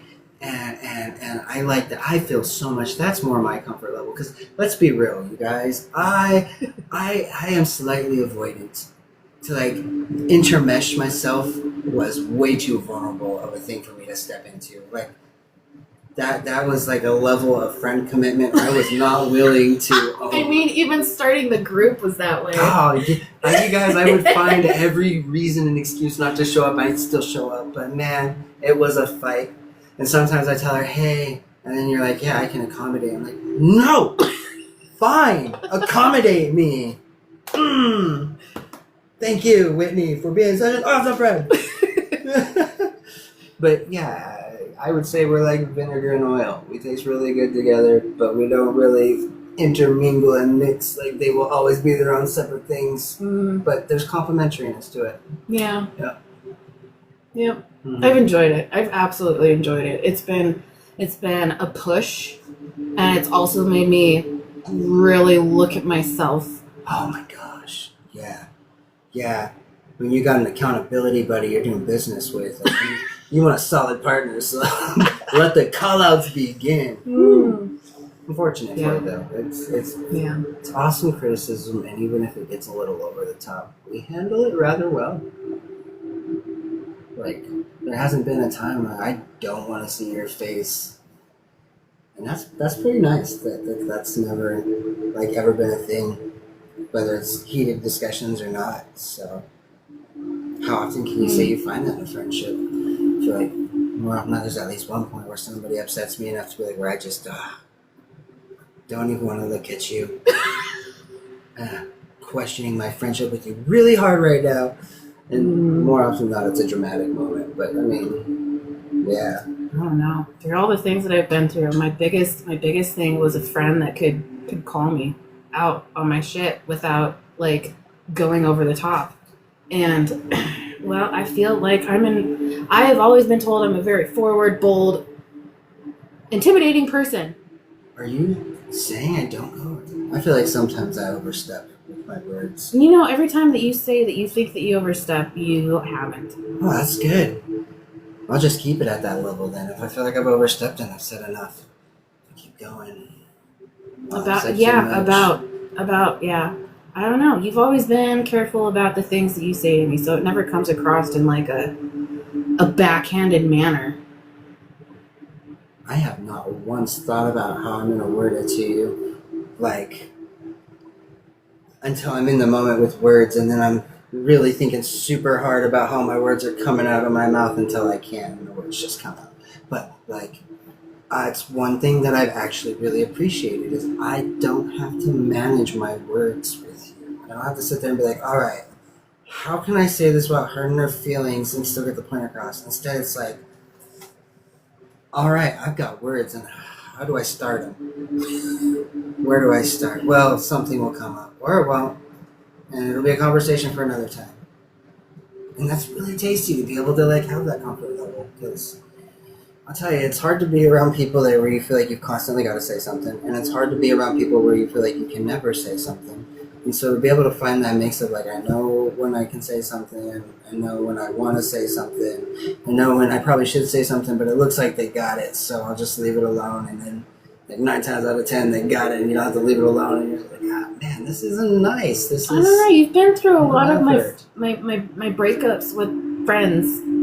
That's. I mean, That's you've been through a very couple true. with me, so like, I feel like you learned and you saw when it doesn't go good with Whitney. So you might say that you don't think about what you're gonna say to me, but I feel like you really know how not to do it. Like,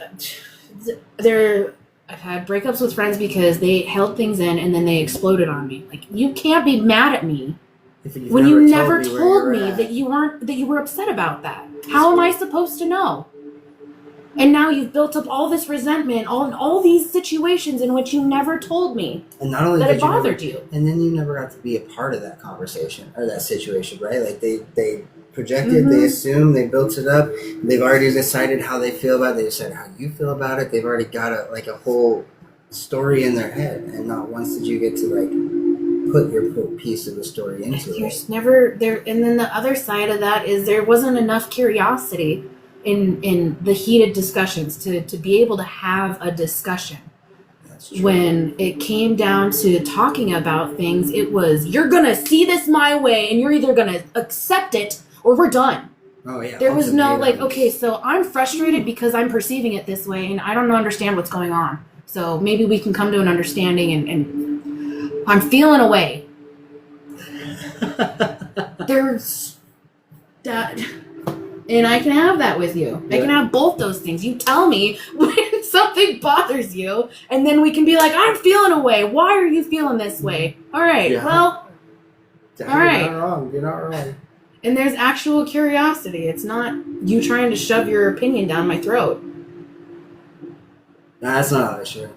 Sometimes I No, really try you to have a dive point that that you hill. want to Yeah, get across that's and make true. sure that I understand it. There's That's no, you true. need to do it the way that I'm doing it and accept it. Yeah, you're not wrong. Like, and honestly, Because that we've had a couple fights. and that need to be understood definitely comes.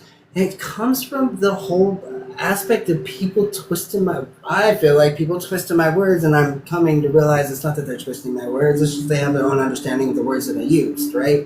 Oh boy, is that such a big difference, right? Mm. But then, like, that has also helped me to understand that I don't always need to be understood in my point by every person that comes into my life. There are some people, and I don't mean this in a I'm over them kind of way, but they're just beyond me, and I'm just beyond them in order for us to ever actually verbally connect, because we really are worlds apart.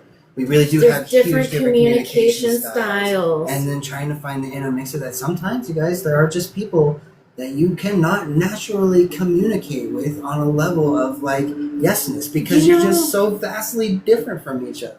And it doesn't mean you won't ever, but like maybe in that stage of life, yeah.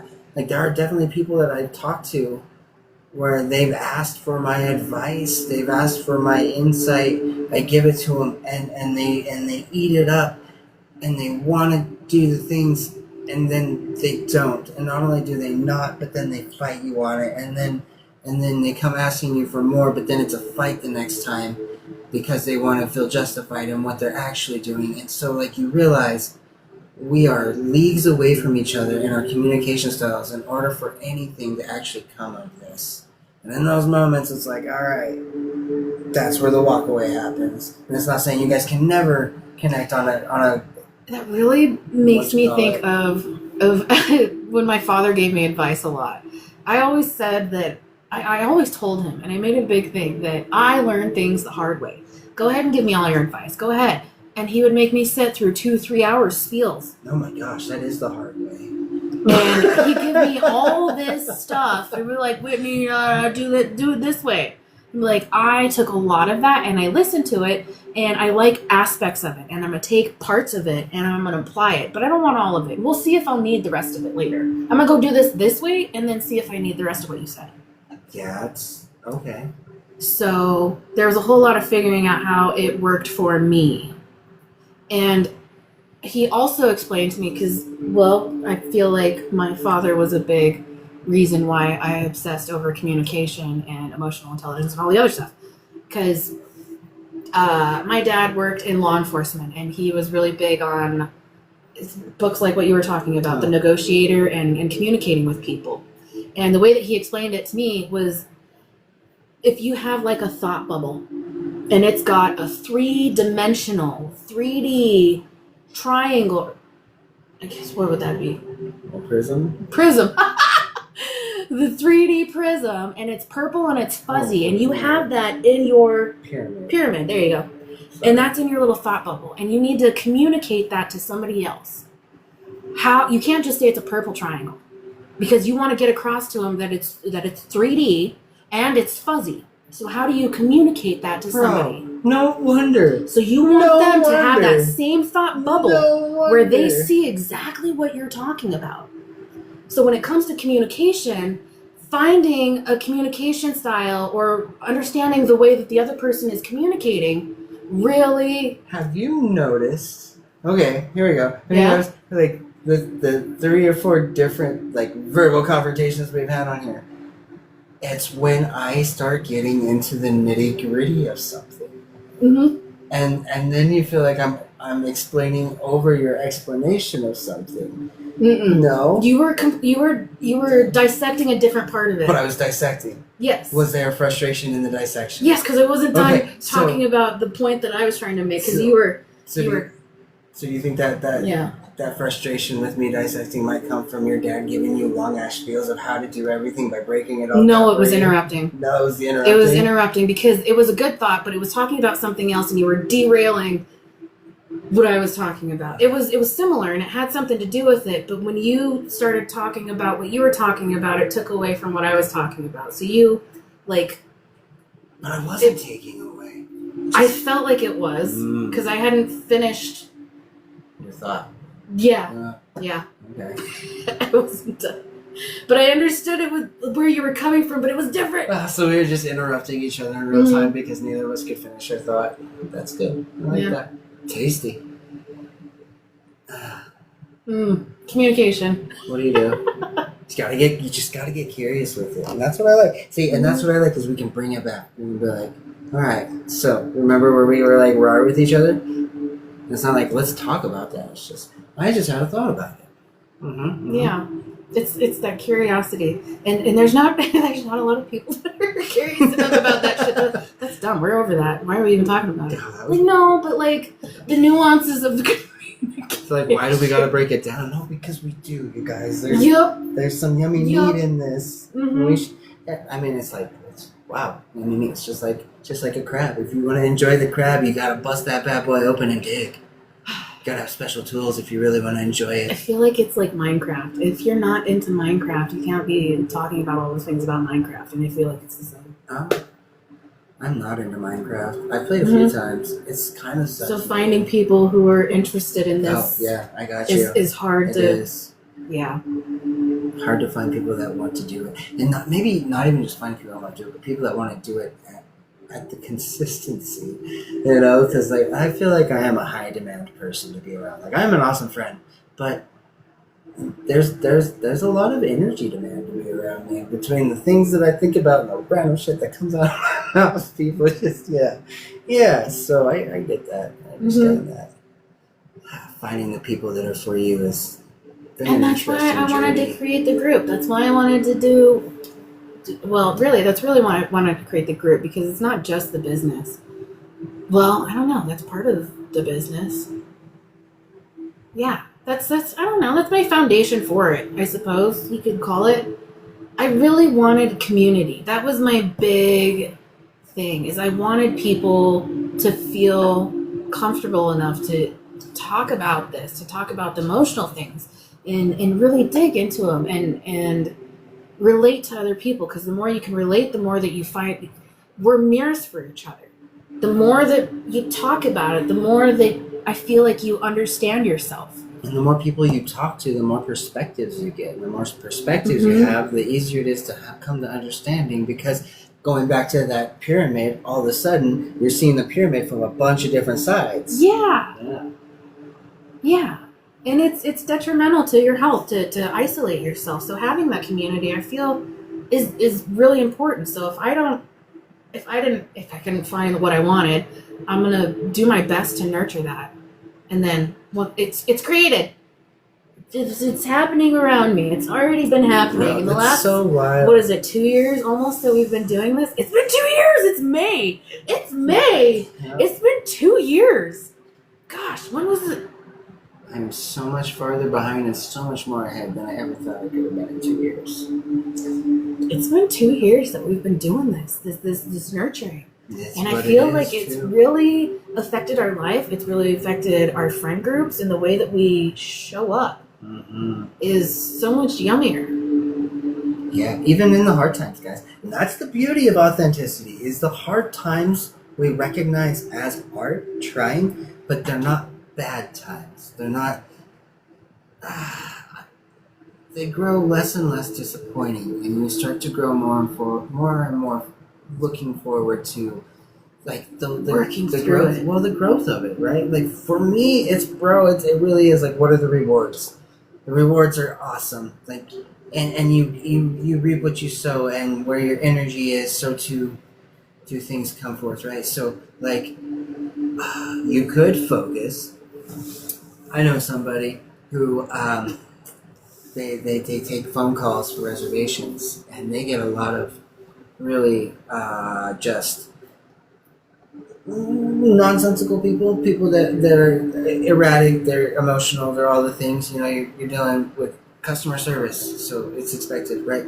And lately, their focus has been more on the whole, like, noticing that they have crappy people showing up on their calls, and there's been an uptick in it, and there's a pattern there of what you notice you get.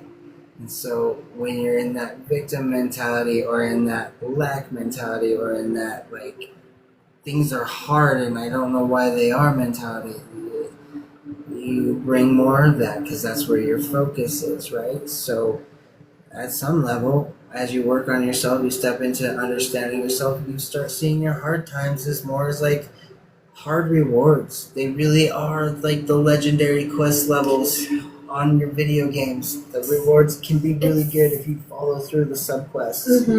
It's like it's just looking for the lesson in it, and the way that it could benefit you. Everything is working for you, changing the perspective just a little bit instead of just focusing on the negative. Like, yeah, it happened, but how can you work through it? Well, and let go of the word lesson. Lesson might have a nasty connotation for you. It might have a heavy connotation. Silver lining. And let's be real, like a lesson implies learning, and like takes me back to my parents. What did you learn from this?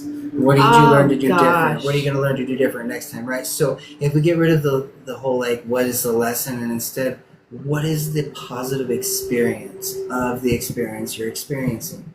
We choose whether it's negative or whether it's positive, and to what degree. We don't gotta gaslight ourselves to do it. We just gotta be honest. And in our honesty, we will see ways to be able to uplift And our it might take a experience. while. Like we get legit. When you're going through it and it sucks, and you're in the middle of you can't make that shift right away. You can't look at the positive right away. But there's a small, subtle shift. So like, all right, even if it's just like, what could I have done differently?